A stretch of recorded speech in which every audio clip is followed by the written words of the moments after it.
নমস্কার বন্ধুরা, test best রেসিপিতে সবাইকে স্বাগত। আমার আজকের রেসিপি মাছের ঝোল, বাঙালির অতি পছন্দের মাছের ঝোল। একদম নির্ঝঞ্ঝাটভাবে তৈরি আজকের এই মাছের ঝোলের রেসিপি স্বাদে আর সুগন্ধে হবে একদম মনে রাখার মতন। প্রায় প্রত্যেক বাঙালি বাড়িতেই প্রত্যেক দিনই কিন্তু বিভিন্ন রকমভাবে মাছের ঝোল তৈরি হয়, আর আমরা বাঙালিরা এই মাছের ঝোল খেতে কিন্তু বড্ড পছন্দ করি। আজকে আমি আপনাদের সাথে খুবই সাধারণভাবে একদম ঘরোয়া মশলায় মাছের ঝোলের রেসিপি বানিয়ে দেখাবো, কিন্তু তা সত্ত্বেও এই মাছের ঝোলের স্বাদ, সুগন্ধ আর রং হবে একদম মনে রাখার মতন। চলুন দেখে নেওয়া যাক আজকের মাছের ঝোলের রেসিপি। মাছের ঝোল বানানোর জন্য আজকে আমি এখানে নিয়েছি একদম পাকা রুই মাছ। মাছটাকে ভালো করে ধুয়ে পরিষ্কার করে নেওয়ার পর মাছের মধ্যে লবণ, হলুদ আর একটু লঙ্কার গুঁড়ো দিয়ে ভালো করে মাছগুলোকে ম্যারিনেট করে নিচ্ছি। যেহেতু মাছটা বেশ বড় পাকা রুই মাছ, তাই লবণ হলুদের সাথে একটু লঙ্কার গুঁড়ো যদি মাখিয়ে নেওয়া যায় তাহলে কিন্তু মাছের স্বাদটা বেশ ভালো আসে।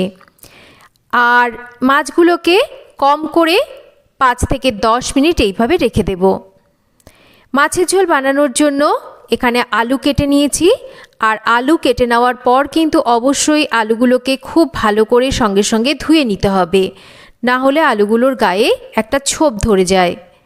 এবার এই আলুর মধ্যে সামান্য একটু লবণ আর খুবই সামান্য করে একটু হলুদ মাখিয়ে নিচ্ছি। খুব বেশি লবণ হলুদ কিন্তু এই সময় দেওয়া যাবে না, তাতে করে আলু লবণ কাটা হয়ে যাবে। একটু লবণ হলুদ মাখিয়ে রেখে নিলে আলুটা বেশ নরম হয়ে যাবে, রান্নাটা তাড়াতাড়ি হবে। রান্নার জন্য সর্ষের তেল খুব ভালো করে গরম করে নেব, আর গরম তেলের মধ্যে অল্প করে লবণ দিয়ে তেলটাকে কড়াইয়ের চারিদিকে ভালো করে মাখিয়ে নেব। আগে থেকে ম্যারিনেট করে নেওয়া এবার মাছগুলোকে ভেজে নিতে হবে। যতটা পরিমাণ কড়াইতে তেল দেওয়া হবে সেটা বুঝে নিয়েই কিন্তু মাছের টুকরোগুলোকে কড়াইতে দিয়ে ভাজতে হবে। অত্যাধিক পরিমাণ যদি মাছের টুকরোগুলো আমরা কড়াইতে চাপাচাপি করে দিয়ে মাছ ভাজতে যাই তাহলে কিন্তু মাছগুলো ভেঙে যেতে পারে বা একটার সাথে একটা লেগে যেতে পারে। তাই একটু ফাঁকা ফাঁকা করে দিয়ে মাছগুলোকে মাঝারি আঁচে রেখে উল্টে পাল্টে ভেজে নিতে হবে।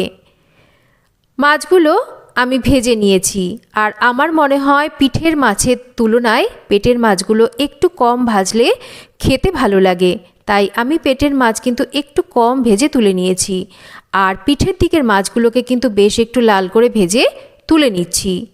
বাকি মাছগুলোকেও একই রকম করে আমি ভেজে নেব। মাছের একটা পাশ ভাজা হয়ে গেলে অপর পাশ উল্টে দেব, আর দুটো পাশই মাছের কিন্তু খুব ভালো করে ভেজে তুলে নেব। মাছগুলো ভেজে তুলে নেওয়ার পর এই মাছ ভাজা তেলেই মাছের ঝোলটা রান্না করব, তাতে মাছের ঝোলের স্বাদ ভালো আসবে। তেলের মধ্যে তেজপাতা আর অল্প একটু গোটা জিরে ফোড়ন দিয়ে ফোড়নটাকে ভালো করে ভেজে নিয়েছি। আলুর মধ্যে অল্প লবণ হলুদ মাখিয়ে রেখেছিলাম, আলুটা বেশ নরম হয়ে গেছে, আলুর থেকে বেশ খানিকটা জল ছেড়েছে।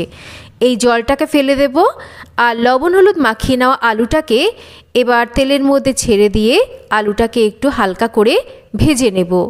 খুব বেশি লাল করে কিন্তু এই আলু আমি ভাজছি না, যেহেতু এখন একদম নতুন আলু, এই আলু কিন্তু একটু হালকা করে ভেজে নিয়ে রান্না করলে খেতে বেশি ভালো লাগে।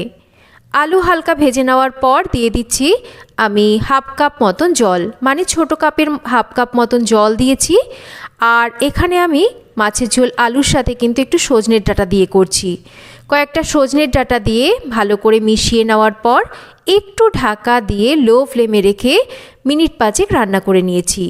এতে করে আলু, সজনের ডাঁটা এগুলো সুন্দরভাবে তাড়াতাড়ি নরম হয়ে যাবে। মিনিট 5 পর ঢাকাটাকে সরিয়ে নিয়ে 1/2 চামচ জিরের গুঁড়ো, ধনের গুঁড়ো 1/2 চামচ, ঝালের জন্য 1/2 চামচ লঙ্কার গুঁড়ো, 1/2 চামচ হলুদ দিয়ে, আর তার সাথেই দেব এখানে আদা আর কাঁচা লঙ্কা বাটা। আমি কয়েকটা কাঁচা পাকা লঙ্কা আর কিছুটা আদা একসাথে বেটে নিয়েছিলাম, তবে পুরোটা দিচ্ছি না, আমি এখানে কিছুটা পরিমাণ এই রান্নাতে ব্যবহার করছি। এবার খুব ভালোভাবে মশলা দিয়ে আমাদের আলু কষিয়ে নিতে হবে। যত ভালো করে আমরা কষিয়ে কষিয়ে রান্নাটাকে করব, স্বাদ তো তত ভালো আসবেই। তাছাড়া রান্নার রঙটাও হবে দুর্দান্ত। এবার মশলাটা কষানো হলে দিয়ে দেব একটা টমেটো বাটা, আর তার সাথেই দেব স্বাদ মতন লবণ। মিক্সিং জারে যেহেতু অনেকটা টমেটো বাটা লেগেছিল, মিক্সিং জারটাকে ধুয়ে সামান্য জল দিয়ে খুব ভালো করে একটু ঢেকে ঢেকে মশলাটাকে কষিয়ে নেব। দেখুন, ঢাকাটা সরিয়ে নিয়েছি। দেখে নিশ্চয়ই বুঝতে পারছেন মশলার কালারটা কত সুন্দর এসছে। আমি কিন্তু এখানে কোনো রকম কাশ্মীরি লঙ্কার গুঁড়োর ব্যবহার করিনি। তবুও আপনারা যদি এইভাবে এই পদ্ধতিতে রান্নাটা কষিয়ে কষিয়ে করেন, দেখবেন রান্নার স্বাদ যেরকম ভালো হবে, সেই রকম রান্নার কালারও কিন্তু দারুণ সুন্দর হবে। খুব ভালো করে মশলাটাকে আরও বেশ খানিকক্ষণ সময় ধরে কষিয়ে নিয়েছি। রান্না যত ধৈর্য ধরে করা হয় ততই কিন্তু রান্নার স্বাদ ভালো হয়। অনেকেই ঠিকঠাক মশলা কষান না, তাতে কিন্তু রান্নার স্বাদ খুব একটা ভালো আসে না। আর অত্যাধিক পরিমাণে মশলা দিলেও আমার মনে হয় রান্না খেতে খুব একটা ভালো লাগে না। খুব ভালো করে মশলা কষানো হয়ে গেলে আমি এর মধ্যে দিয়ে দিচ্ছি পরিমাণ মতন গরম জল ঝোলের জন্য। খুব ভালো করে যখন ঝোলটা ফুটতে শুরু করবে, ভেজে নেওয়া মাছের টুকরোগুলোকে আমরা এর মধ্যে দিয়ে দেব। কারণ এখানে কিন্তু আলু, সজনে ডাঁটা এগুলো কষাতে কষাতেই 80% সেদ্ধ হয়ে গেছিলো।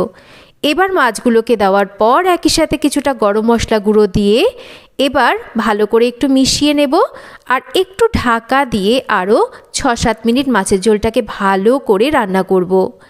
কারণ মাছগুলো একটু সেদ্ধ হবে, আর যেটুকু সবজিগুলো সেদ্ধ হতে বাকি আছে সেটাও সেদ্ধ হবে। আর যেহেতু গরম মশলাটা দিয়ে দিয়েছি, একটু ঢাকা দিয়ে রান্না করলে গরম মশলার ফ্লেভারটা মাছের ঝোলের মধ্যে সুন্দরভাবে চলে আসবে। এবার আমি বেশ কিছুক্ষণ পর ঢাকাটা সরিয়ে নিচ্ছি। দেখুন, আলু, সজনে ডাঁটা এগুলো সুন্দরভাবে সুসেদ্ধ হয়ে গেছে, মাছও কিন্তু সুন্দরভাবে সুসেদ্ধ হয়েছে, আর মাছের ঝোলের ওপরে কিন্তু তেলটা ভেসে উঠেছে। মাছের ঝোল আমাদের একদম তৈরি। এবার এই মাছের ঝোল নামিয়ে গরম গরম ভাতের সাথে একবার সার্ভ করে দেখুন। আমি জানি প্রায় প্রত্যেকেই বাড়িতে কিন্তু এই রকম আদা জিরে বাটা দিয়ে মাছের ঝোল বানিয়ে থাকেন, তবে এক একজন এক এক পদ্ধতিতে তৈরি করেন। আমি আমার বাড়িতে কিভাবে তৈরি করি সেটাই আপনাদের সাথে শেয়ার করেছি। আশা করছি রেসিপিটা আপনাদের সবার খুব ভালো লাগবে। তো কেমন লাগলো রেসিপি একটা কমেন্ট করে জানাবেন। যদি রেসিপি ভালো লেগে থাকে একটা লাইক করবেন, আর রেসিপিটা শেয়ার করবেন। যদি চ্যানেল সাবস্ক্রাইব করা না থাকে চ্যানেল সাবস্ক্রাইব করবেন। সবাই ভালো থাকবেন।